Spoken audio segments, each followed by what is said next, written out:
Welcome to Albums Out of 100. This is a music album review channel where I give albums a standardised mark, unsurprisingly out of 100. You are currently listening to a review of the album Straight Outta Lynwood by Weird Al Yankovic. I recommend you listen along to the album on Spotify, but it is optional, and you can understand this review without doing so. Let's get started then, and remember what follows is simply my opinion. The artist is Weird Al Yankovic. Now, before you dismiss the album as slapstick comedy, I just want to clear up a few points. Weird Al is actually a well-decorated musician, having won many awards for his work. He does not, simply as some suggest, eat off the success of others. Nor is he immature. His lyrics are actually far more meaningful than most mainstream pop lyrics. Finally, not all his songs are straight parodies. People seem unable to understand that last point when they hear the name Weird Al. In actual fact, under half his released songs are parodies. Judge Al as you would judge any other artist. He just does a different genre, that's all. Track list. 1. White and Nerdy. 2. Pancreas. 3. Canadian Idiot. 4. I'll Sue You. 5. Polkarama. 6. Virus Alert. 7. Confessions Parfrey. 8. Weasel Stomping Day. 9. Close But No Cigar. 10. Do I Creep You Out. 11. Trapped in the Drive-Thru. 12. Don't Download This Song. The genre is most often classified as comedy, but you could also call a lot of the album rap. This was Weird Al's 12th studio album. It was released in 2006. Album cover. The album cover presents Yankovic as a gangster with a fierce dog at his side. He's standing in front of the Chevrolet used in the video for White and Nerdy. The license plate also furthers the abundance of the number 27 appearing in Yankovic's products. Visually, the blue hues to the Chevrolet and to Yankovic's jacket in the foreground really contrast the dingy streets in the background, making it visually appealing. I also like the fact that the album title appears discreetly on the wall of graffiti. 5 out of 5 for album cover. Track by track analysis. Track 1, White and Nerdy. This was actually the first single from Al to chart anywhere near the top 20 in over 20 years, and also served to introduce Al to a new generation of listeners.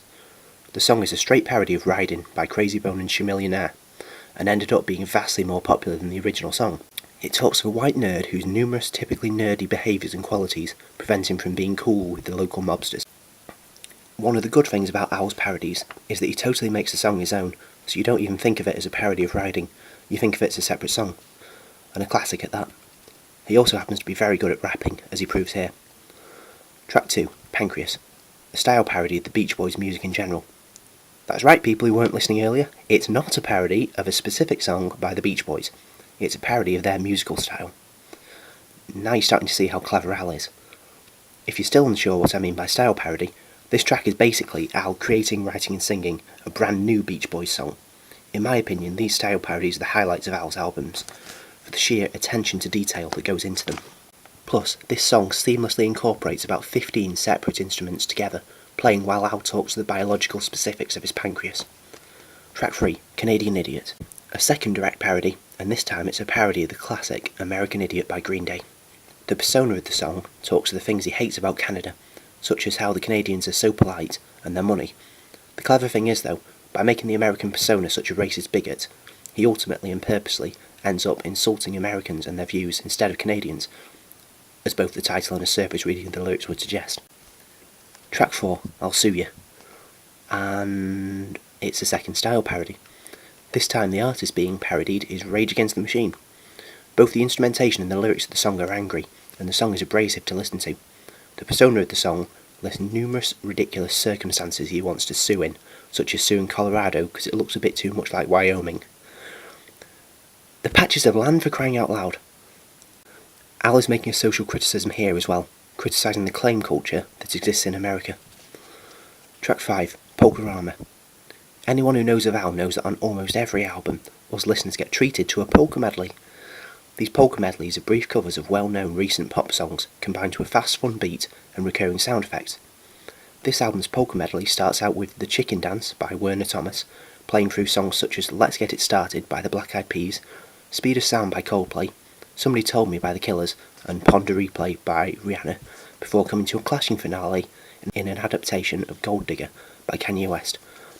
Al's covers of these hits are performed with enthusiasm, and the sheer speed from which Al goes from one song to another really makes Polkarama an interesting listening experience. Many parts of the track have a decidedly a cappella feel too. Track 6, Virus Alert. After the elation of the last track, Virus Alert starts out slowly with a tinkly intro with Al chanting about the humorous dangers posed by the virus in a chain email. He warns computer users to delete the email immediately. The pace increases slowly until Al is chanting fairly rapidly. This is a style parody of a band called Sparks. The chorus is preceded by a shout-like line of Virus Alert. The end of the song raises the possibility that the contents of the song are actually part of a hoax email themselves. Al trying to get people to somehow give them a virus. It kind of makes more sense when you listen to it than when I describe it. Track 7, Confessions Part 3. This is a direct parody, unsurprisingly, of Confessions Part 2 by Usher. The persona admitting hundreds of humorous minor lies he's told to his partner that he hopes she won't mind. She does in fact, and leaves him at the end of the song. Track 8, Weasel Stomping Day. This is an anthem-like song endorsing killing rodents barbarically. The song mocks such traditions, though, by making them sound stupid. The only rationale for the violent act being because it's tradition that makes it okay. The song is punctuated frequently by the dying squeals of said rodents.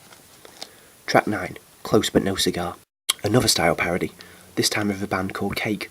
The use of trumpets, a big guitar sound and frequent appearance of a vibroslap makes this song very busy musically. The lyrics involve a persona recalling the numerous girlfriends he has dumped for minor imperfections, such as having an oversized earlobe. Track 10, Do I Creep You Out? A mockingly contradictory direct parody of the inspiring Do I Make You Proud, as performed by Taylor Hicks, who is apparently some talent show contestant. Al's version is centred on an obsessive stalker asking his crush if she really is creeped out by his twisted but amusing fetishes. It's really quite a dark song, amusingly set to an upbeat choral arrangement. Creating such a disturbing concoction is truly a sign of the lyrical genius within Al. Track 11, Trapped in the Drive-Thru. A parody of Trapped in the Closet by R. Kelly. The first thing you notice about this song is the length, and at nearly 11 minutes it far exceeds any normal song length. Such ridiculously long songs are another regular feature on Weird Al albums, Al seemingly testing the resolve of his listeners in listening to narratives that can drag. This one, however, doesn't. The narrative story follows a couple deciding what to eat for dinner, and includes vast quantities of unnecessary details about their exploits, making the story amusingly drawn out. It's also a lively and fun snapshot of a young couple's life, made amusing by misunderstandings between them that seem all too familiar to us as listeners. Track 12, Don't Download This Song. A completely original Weird Al song, written in the style of charity songs like Do They Know It's Christmas. The keyboard at the start of the track makes a really nice introduction, and the chorus of singers accompanying Al make sure that the track really soars in the choruses. The lyrics talk of how downloading songs illegally is a terrible sin, and condemn anyone who does it, stating, "Because you start out stealing songs, then you're robbing liquor stores, selling crack and running over school kids with your car." The track builds gradually until it reaches a phenomenal bridge, featuring Al sarcastically stating how music artists need downloads to buy such luxuries as diamond-studded swimming pools. It's unbelievably catchy as a song, and will have you singing along before its 4 minutes are up. The clever part of the song is the way Al manages to argue for both sides of the illegal downloading debate, so you can't ever tell his real opinion on the issue. This is the best song on the album. Overall, for listening experience, the parodies are spot on and often exceed the original songs they parody. And although I'll Sue You is hard to listen to, that's due to Rage Against the Machine style. 37 out of 45. Overall, for lyrics, Al explores some interesting themes, and a favourite trick of his being to parody society through lyrics that often seem simple at first glance. 32 out of 40. Fluency. Well, the parodies come thick and fast, and there isn't any deviation from the comedy material. No real serious songs here, although some of the lyrics are serious. Equally, the mix of style parodies and originals into the mix gives it variation enough to stop it from being too one-dimensional, in the sense of that. The songs are also placed in a good order that starts you off with an easy listen, takes you through genres at breakneck speed, and then dumps you with a concluding power ballad. 8 out of 10. Meaning, if my calculations are correct, that Straight Outta Lynwood has scored 82 marks out of 100. On our new comparison scale, yeah, that thing on your screen right now, that sets it firmly as a brilliant album. Well, that's it for this review. Leave a comment below to let me know what rating you would give Straight Outta Lynwood. This channel also has an official Facebook page, on which me and Tom, the other guy who is involved in this channel, are currently posting Song of the Days, so it's a good way to get involved with the channel, and should be pretty fun to see what we like as songs. I don't know. An MP3 of this video is also available on SoundCloud. The next review will be of My Beautiful Dark Twisted Fantasy by Kanye West, and that will be a review by Tom. See you then.